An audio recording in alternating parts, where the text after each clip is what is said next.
নবী সাল্লাল্লাহু আলাইহি ওয়াসাল্লাম একটা হাদিস বলেছেন, ভয়ঙ্কর হাদিস।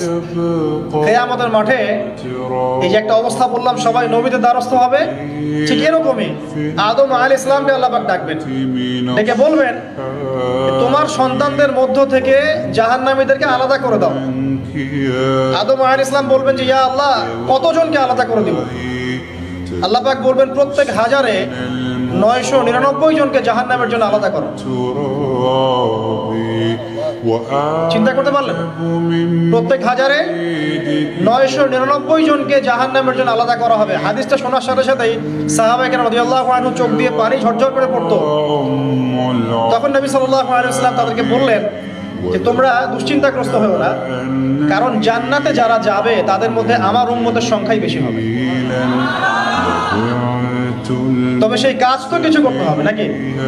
সেই কাজের মধ্যে প্রথম যেটা আপনাদেরকে বলছিলাম, 5 ওয়াক্ত নামাজ আল্লাহর ওয়াস্তে জামাতের সাথে আদায় করুন। পারবেন না ভাই?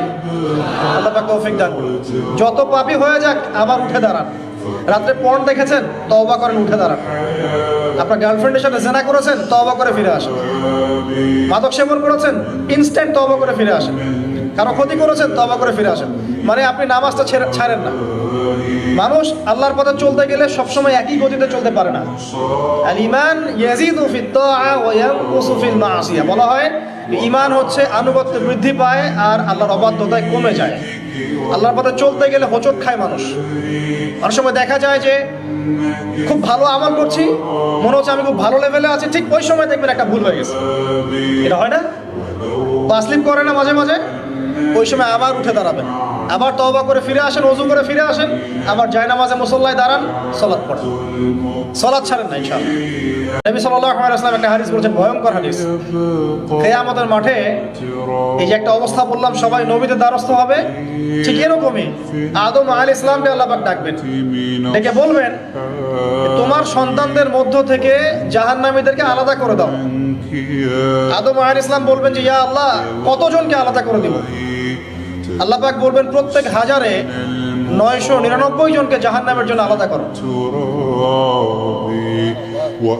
চিন্তা করতে পারলেন? প্রত্যেক হাজারে 999 জনকে জাহান্নামের জন্য আলাদা করা হবে। হাদিসটা শোনার সাথে সাথেই সাহাবায়ে কেরাম রাদিয়াল্লাহু আনহু চোখ দিয়ে পানি ঝরঝর করে পড়তো। তখন নবী সাল্লাল্লাহু আলাইহি ওয়াসাল্লাম তাদেরকে বললেন যে তোমরা দুশ্চিন্তাগ্রস্ত হও না, কারণ জান্নাতে যারা যাবে তাদের মধ্যে আমার উম্মতের সংখ্যাই বেশি হবে। তবে সেই কাজ তো কিছু করতে হবে নাকি? সেই কাজের মধ্যে প্রথম যেটা আপনাদেরকে বলছিলাম, 5 ওয়াক্ত নামাজ আল্লাহর ওয়াস্তে জামাতের সাথে আদায় করুন। পারবেন না ভাই? আল্লাহ পাক তৌফিক দান করুন।